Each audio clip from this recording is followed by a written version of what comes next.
Welcome back to the podcast, Can Silicon Valley Solve Healthcare? The podcast where healthcare leaders talk about technology, technology leaders talk about healthcare, investors talk about impact, patients have a voice, and everyone has an opinion.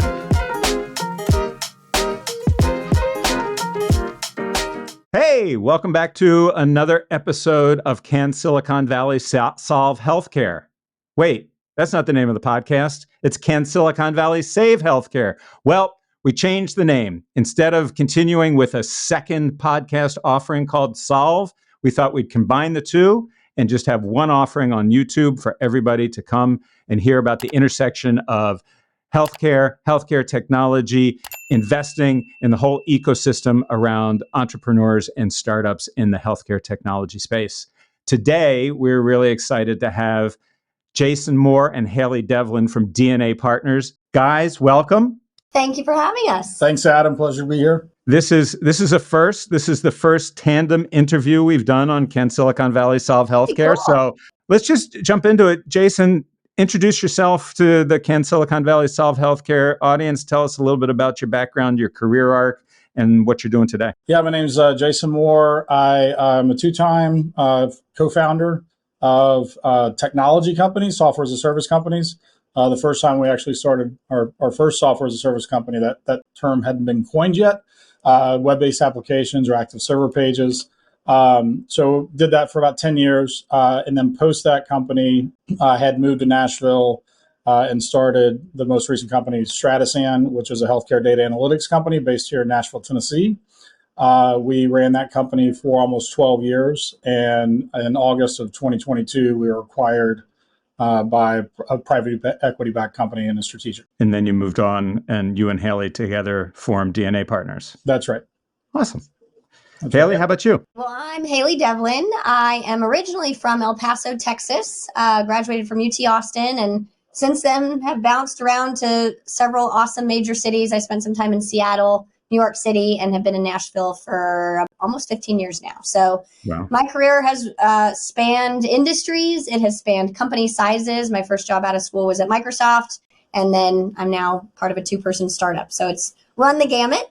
And I joined Stratasan about 5 years into the business. So we were about 20 people at the time. Well, less than 20 when I started as a consultant, and then joined the business full time. Sat in a bunch of different seats just based on the needs of the business, and was with them for the whole run until we got acquired last year. And I was in the COO seat at that time. And it was a blast. We had a really great time scaling that company. We exited with 92 employees. And I would venture to say we had 92 highly engaged, super happy, awesome people around the table going after something together, which was really, really fun. We're going to come back to that because that's something that I think is a challenge for every startup founder is how do you get everybody engaged and how do you keep them all rowing in the same direction? But before we do that, Jason, let's go back to Stratasan and tell me a little bit about why you started it and what it really did. You said it's a healthcare data and analytics company. That seems to be a bit of a wooden description. So tell me what was special about Stratasan. So we were a healthcare data analytics software company. And one of the aspects that's different is when we founded the company, I'd never worked in healthcare. I'm not a data analyst or a data scientist, and I've never written a line of code. But I did have SaaS experience. So going into the healthcare field in 2011, that was something that was fairly new to the industry or not widely adopted, or just any software as a service applications. And the co-founder, Brian Daly, our CTO, and I really wanted to be a product-led company in an industry that hadn't really adopted that much. And so when we decided to, kind of narrow in on what we wanted to do with healthcare data analytics, we really focused on the growth side instead of the more competitive cost side. So when we decided that to be product led on the growth side, really everyone in the industry at the time was consultant driven and had technology kind of backing that golden goose. And we really wanted to flip that on its head and really present the product as the tool for our user base, which was at the time hospitals and hospital systems and the strategic planners, and the physician recruitment officers, really equipping them with tools to do the work instead of being a consultant that was kind of always in there looking for the next consultant gig. So, Jason, when I hear you talk about growth, see if I have this right. So, when SaaS or tech companies sell into healthcare, the biggest question is what's the ROI? Seeming, what can you do to my bottom line? What can you do to reduce my costs? So, are you saying Stratasan was dedicated when you talk about growth to top line revenue enhancements for healthcare, or something different? No, that's right. And you're touching on a sore spot because our ROI story was hard compared to cost cutting software. We really were about service line enhancements, or and then sometimes in market growth where you wanted to plant another provider facility. So you mentioned that Stratasan was the second startup that you founded or co-founded. Talk about the challenges of being an entrepreneur. And I mean, you and Haley are still entrepreneurs. So it seems like it's a career path that you've chosen that you like, but this is like scaling mountains. It's not easy. So, as a second time founder, what were the challenges? Were they different than the first time around? And if you were having a conversation with an aspiring entrepreneur, what kind of advice would you give them? When I do mentor new entrepreneurs, one of the first kind of tests or questions that I try to dive into without asking it specifically is really to try to figure out how much of their goal and motivation is about the money. Because if it's about the money, the long nights and the lack of pay for I think the longest I ever went without pay was about 10 months. So like it's not an easy thing to do. It's just a different way to operate. You certainly don't have to do it that way. You can raise money early, but that comes with its other challenges. But to be an entrepreneur, I mean, it needs to be something other than financial rewards, because that particular piece won't get you through the valleys of entrepreneurship. Well, Haley, it's your turn. We let Jason talk enough. Talk to me about your time. Go ahead. I got to tell you, this is my first time as an entrepreneur. I have been a W-2 employee since the minute I graduated college. So I think having an experienced entrepreneur is helpful because he or she can walk you off the ledge from time to time. And it really is just a very different mindset. I think, if anyone listening can relate to having gone from a very secure professional world where you go out for lunch and you extend it for 2 or 3 hours, there's no impact to your pay. And when you're building a business, there's a constant opportunity cost assessment with whatever you're choosing to spend your time on. Could it or should it be spent doing something different? And then also the reminder that you can't be building the business every single second of the day. Busy does not equate to productivity. So these are all very new lessons for me. And I'm very glad I have him next to me to keep me grounded or try. Talk about that, the decision-making time, those sleepless nights where you're like, oh, am I going to do this? It's a new startup. It's just Jason. I'm going to have to see Jason every day. There's going to be this uncomfortable period of building the business when the revenue really isn't there. So I think it's interesting as I talk to other people sort of how, when they've made that switch, to get a sense of what that moment in time was like. I think a lot of it for me personally had to do with expectation setting and having a partner. It's important to be aligned on those expectations. So coming out of the gates when building this business, we said, we need to get aligned on, if X number of months happen and we don't have $1 of revenue, when will you be uncomfortable with that? When will I be uncomfortable with that? And we had that conversation very early on just to make sure his answer wasn't 6 years, whereas mine was 6 months. We wanted to make sure there was some 4 days. And so just having that horizon, kind of a marker out there that we were in alignment on, has been helpful to me. And we've revisited that over time and kind of looking out at that date in the future and knowing how far we've come, relative to the beginning has been very helpful. Things as tactical as business expenses.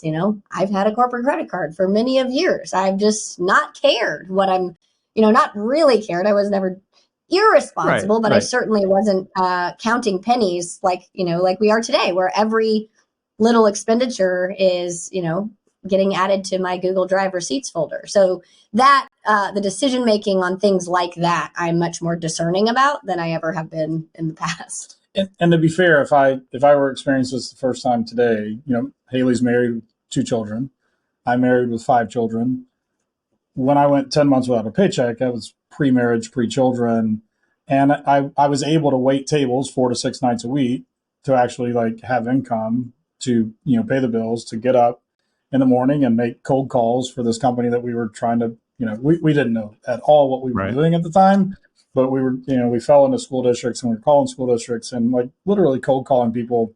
Our very first sell in our company, my partner made the sell, and the guy kind of on maybe the first or second call, it's one of those lucky bounces that you can't plan for.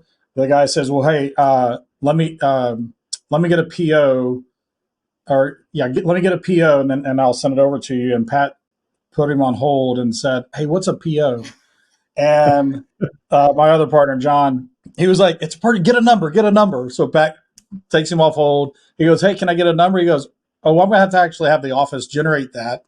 And then you can so to say we did not know what we were doing is a vast understatement. But I think everybody has those moments, and it's a little bit of the that the imposter syndrome, right? Where it's like I really it's faking it till you make it, but everybody gets there. Whether it's what's a PO mean, or how do I sign your paper? Do you sign my paper? Is it okay to go either way? And I think it's so fascinating, and luck does play a part into it, but I think so does the network of people that you create around you who are is that repository of knowledge that you can tap into. That's so true. We just had this morning a gentleman that we used to work with at Stratasan come into our office and blow our minds for about an hour with new thoughts and perspectives on how we talk about our business, how we position it. And those are things that I have to remind myself to be open to, because the easier path would be, hey, we already have this question answered. We feel good about how we're currently framing it. Like I'm impatient and I want to just push go on getting this out. But being open to hearing from really smart people, which we are super lucky to have a lot of those people in our network, is going to help us sharpen our craft and ultimately be better, even though it's probably going to take longer. To be open to those things and to kind of pivot and adjust as you learn new things. Okay, since you just had somebody come in and blow your mind for an hour about how to sell your product, tell me about DNA Partners and what you guys are trying to do together. I guess this is the yourself up. True test of our pitch and how good we've gotten in 2 hours. To boil it down, to spoil the lead, if you will, we are bringing to market an advisory firm to help companies tighten up operations, so that they are better equipped to have, a scalable platform for sale one day. So our ideal client is, in the, I would call it $5 to $20 million range. Stratasan was right around 5 million when we went through a recap in 2019, and I stepped into the COO seat shortly after that. And we were tasked by our new investors to grow up a little bit, for lack of a better word, to increase our maturity. They kept using this term, scalable platform. I remember my first board meeting in the position of COO, which, by the way, I was a first-time COO. So talk about imposter syndrome. And I remember leaving that meeting and Googling, like, what is a scalable platform? What does that even mean? Like, if that is my job as the operator, I don't even know what that term means. Well, it turns out, that's probably defined fairly differently for, VC to VC. But they were essentially saying, gone are the days where you just flurry around and do whatever you need, whatever people need to do to get business done. To become scalable, you have to have processes in place. You have to have communication rhythms. You have to have a way that you consistently communicate with your investors, like all of these things that are essentially maturing the business from an operating standpoint. So really, it was about getting away from the founders' habits that I created and actually getting to a scalable platform. It was getting away from those and getting to a true organization, running like a well-oiled machine, really. And at that point, we had an established hierarchy. We had a senior leadership team, and then we were kind of assembling middle management. And that has its own challenges. Many of those people we had promoted because they were really good at the job that they did. So now here they are, really good ICs, and now we're asking them to manage people doing the work. And that's very different and very nuanced from the work that they're used to doing. So we defined what building a platform meant to us and how we really want to look at building a healthy organization. Truly, that's what we focused on from 2019 to 2022. In that time frame, we tripled revenue, which led to a 9-figure acquisition in 2022. And that kind of acquisition is, needless to say, quite fun. But what my favorite part about it is that we were able to get there without our employees' heads spinning. You know, we didn't have people working 85 hours a week, not seeing their kids for days on end. It was operating like a scalable business. We tripled revenue. We almost doubled number of employees. So talk about truly getting to that scale. And we also had a highly engaged workforce, as I mentioned before. So that felt really, really good. And coming off the tail of that, we were obviously on a bit of a high, thinking about what we wanted to do next. And the two obvious options are, well, do we want to go do it again? Or do we want to go, we had this really specific thing that we focused on over these last 3 years, operating maturity, organizational health and rhythm. Could we just go do that for other companies and spend all of our time doing what we really had a passion for? So that's what we decided to do. And therein lies DNA Partners. So advisory firm helping companies really prepare for scale and an eventual exit. But the way we believe that gets done, in addition to hitting those revenue numbers, of course, that's the marker, is building a healthy company. So I think that's really interesting. And I wonder if the problem that you're solving is an inherent problem of business maturity, or are there things that a founder can do when they're founding a company that will obviate the need for this transition or for your expertise? I don't want to say put you out of business, but is this just the natural order of things? Like wisdom isn't inherited, everybody learns. So everybody you have kids, you both have kids, so they're going to make the same mistakes you made, even if you tell them not to. So it's like it's learned behavior versus inherited. So I'm curious how you both would react to that. In one way, so I'll answer it in a couple of fashions. One, I was asked once, what was I able to do as the CEO and leader and founder, going from zero and then a 9-figure exit, and how did I stay relevant? And really, it was constantly checking myself, right? Like there were several checkpoints where I felt good about where we were and who I was as a leader at that point, but I would look at the next horizon and really be curious as to whether or not I was the right person. There was a moment probably right before 2019 when we recapped the company and had a growth round that I actually was probably in the camp of I wasn't the right leader for the next level. Went through some executive leadership coaching, leadership coaching, and for about 9 months or so, and learned some new skills. Felt like I would try to apply those. Luckily, it worked out, to a degree. And then, we continued on and exited. So I think one of the things that an entrepreneur founder has to do is are they still the right piece or tool for the company today and in the future? To think about, are there things that you can do right as you're a founder? I doubt that that's true, that you can solve all those things, because as you mentioned, some things are inherited, but other things are just have to be learned. And not all things apply early that will apply later. Are you guys focusing on any particular sector? And I guess the secondary question from that is, are the insights that you provide applicable across industries and verticals, or are there subtleties of each specific vertical that is important to recognize?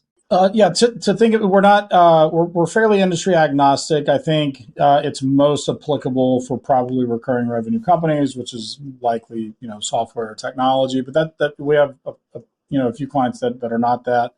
And I think it is, a lot of these things are universal, but then have to be bespoke, right? So we talk about a DNA playbook, your organizational's DNA, and a DNA playbook, and a habit that you need to create in that as a play is, let's say, OKRs, so objectives and key results.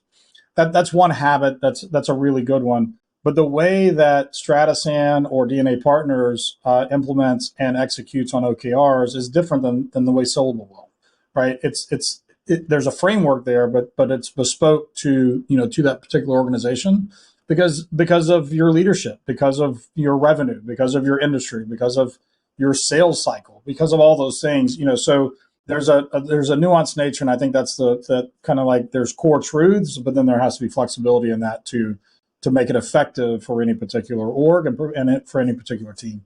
So this is a healthcare tech podcast. And as the name would suggest, I have my own bias in terms of where I think the state of healthcare is in this country. But I'll just ask you both, do you think healthcare in America is broken? You take that one first. It seems low. I think the easy and obvious answer is that it is.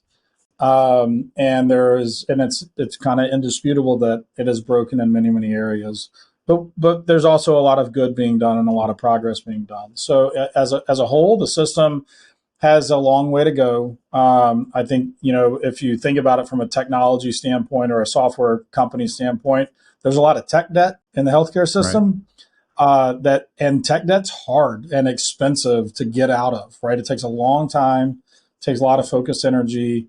So in general, yes, it's very easy to point out what's broken in the healthcare system, but there's a lot of good that's being done as well. Yeah, I think it's goes without saying that there are a lot of people trying to do a lot of good work, and I think the easiest way to experience the brokenness is to walk into a healthcare provider and experience it. I mean, watching right. My mother went through cancer treatment several years ago, and that was the first time my eyes were made very, I was quite clear on where those, breaks were in the healthcare system. But I echo Jason's thoughts. I agree with that. I think it's absolutely broken. I think now we are better poised than ever. I mean, even with, take chat GDP, for example, GTP, am I saying that right? GPT. And so there are so many advancements in technology on the daily that I feel we are better poised as a society to tackle some of those challenges, but it's such a hairy behemoth beast that it's just inevitably going to take a lot of time. So, Jason, I'm curious with your comment about the tech debt. So there's a lot of money being invested in digital health companies to try to address that tech debt. You've mentioned earlier about selling SaaS to healthcare systems, which I'm sure had its challenges. Is the sort of venture-backed ecosystem a good tool to address that tech debt based on just your personal experience and opinion? Or should we as a country be thinking differently in terms about how we deliver healthcare in this country and maybe approach it differently? I guess another way to think about it is, what are the strengths and weaknesses of sort of this venture-backed, ecosystem in really moving the needle? I think the venture-backed nature of how it's being addressed, I think, is likely a must, because it innovation happens, out of necessity, but it also happens, when there's a lot of smart people pointing their eyes towards it. I think one of the actually to the point of the title of the podcast about how can Silicon Valley save or solve healthcare. I think one of the keys that I learned being an outsider is, even though I didn't know anything about healthcare the day I walked, the day we founded Stratasan, my outside perspective was actually useful, mm-hmm. but even more useful was kind of the humility to know that I didn't know. So I think that's the trick, right? It's not like Uber disrupting the taxi industry, right? There are too many lives at stake to just, completely throw full-blown, stereotypical Silicon Valley, innovation at it, right? I mean, these things have to be proven and these things have to be stepped through.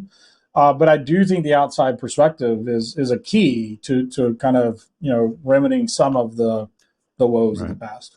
You mentioned the EC, the Entrepreneur Center. And when I entitled this podcast, I used the Silicon Valley term because that's sort of where I was going. I was going from Connecticut to Silicon Valley, and that was my first exposure to this ecosystem of entrepreneurship and venture investing. But over the last year, I have gotten to become increasingly familiar with sort of the Nashville ecosystem. And, you neither one of you are Nashville natives, so I'd love to hear your perspectives on sort of the entrepreneur scene in Nashville. I love the EC. We were there actually with you guys a couple of weeks ago during Vive, where I got to meet some of the leadership there and some of the some of their incubating companies, and it's really a unique environment. So tell us a little bit about it, how you found it, why you stayed, how it supported what Stratasan did, and now what you're doing with DNA Partners. What's interesting about the Nashville Entrepreneur Center, and I don't think it's a perfectly unique snowflake, but I do think it's rather unique in how it got started. The history of it, it's a public-private merger. And I think that's a real key, right? We had great leadership at the local level at the time. And obviously there's a lot of healthcare innovators here. The first CEO was a man by the name of Michael Burcham, who was a entrepreneur in healthcare.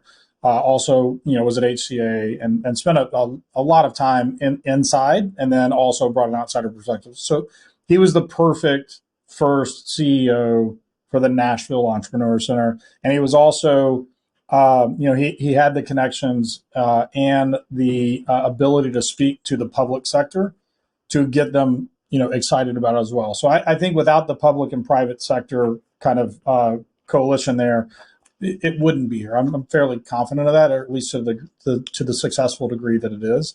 Much like bringing the inside and outside of healthcare Right. together, I think the public and private sector bringing Nashville Entrepreneur Center. I'm not sure if we've talked about this, but I was the very first person to be instated in the Entrepreneur Center on the very first day it opened.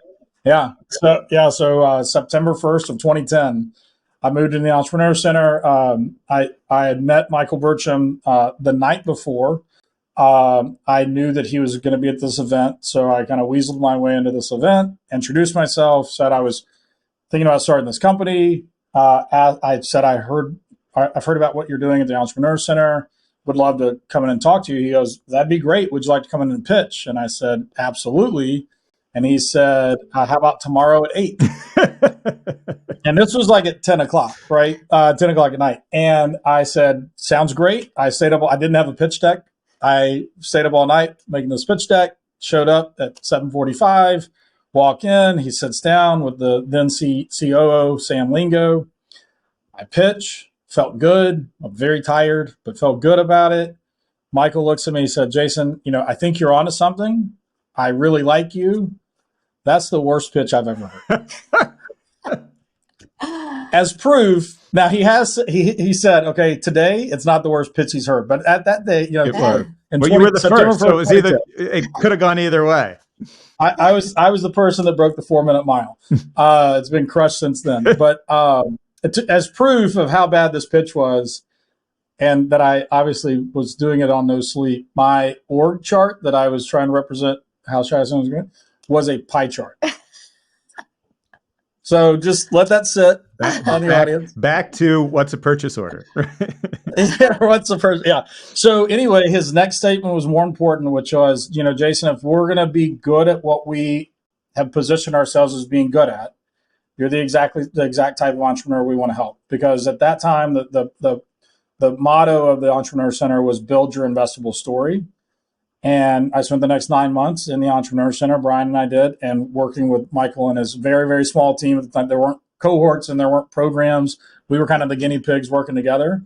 But about 9 months later, we were able to sign our first seed round of funding, and then and the rest is history. So the Entrepreneur Center is critical to Stratasan's story. We are very, very happy to give back at any time we can, because without that Entrepreneur Center, I'm fairly certain we wouldn't have made it to where we were.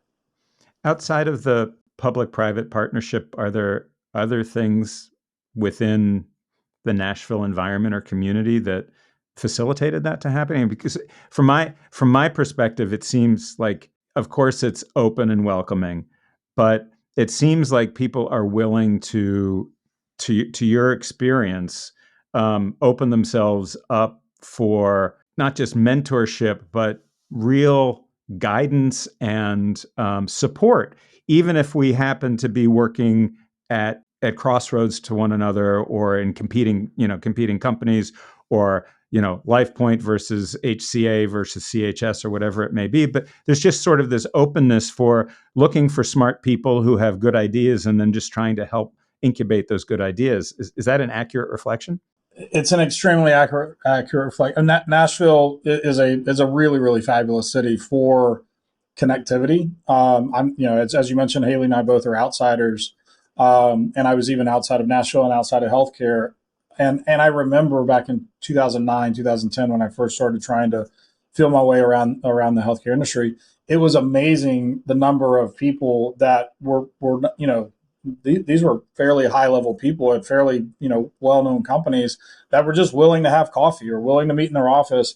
And I wasn't, maybe it was because I wasn't really selling anything. Mm-hmm. I really was just trying to discover, but I can attest that it's not because I wasn't selling something, because that's the ubiquitous story about Nashville. I mean, one coffee leads to 5, which leads to 50, and you can be networked through this town really, really easily with high level meetings at a pretty good clip. I mean, it's a great city for that.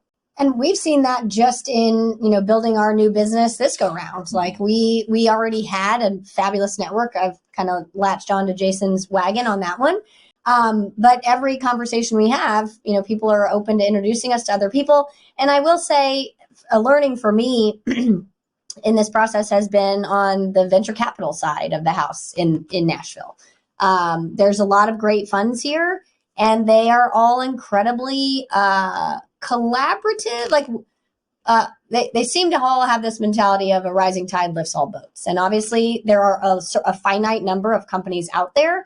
But from what I've seen, there's just this willingness to share and may the best fit, the best fund, the best fit for this particular company, may that person win. But there's not kind of a like, oh, I'm going to keep this deal a secret because I want to make sure we get it kind of a mentality, which I appreciate. That's a real thing. Jason, I want to go back to the comment about the tech debt at health systems. And I'm going to paint with a very broad brush with this comment. So we're a SaaS company as well. And selling into hospital systems specifically as a SaaS company, as a software company, is an interesting challenge. Much of the technology that exists in American hospitals today, when we think about from a digital standpoint, is on-prem, hardware heavy, and the entire procurement process has focused on purchasing large on-prem solutions. And I think, the late 2000s, early 2010 investment in EHR just sort of, created this process that exists today that I find to be, it just is not applicable per se to the way software should be considered or SaaS should be procured. So I'm curious about your thoughts with that and your experience with Stratasan. So we were fortunate to sell to probably 7 of the 10 largest health systems in the country. So going through their ITNS gauntlets were not a joy. It was now luckily once we got a few under our belt, we could use those as kind of credibility, and we could get through them a little easier with a little less keen eye. But once again, I think those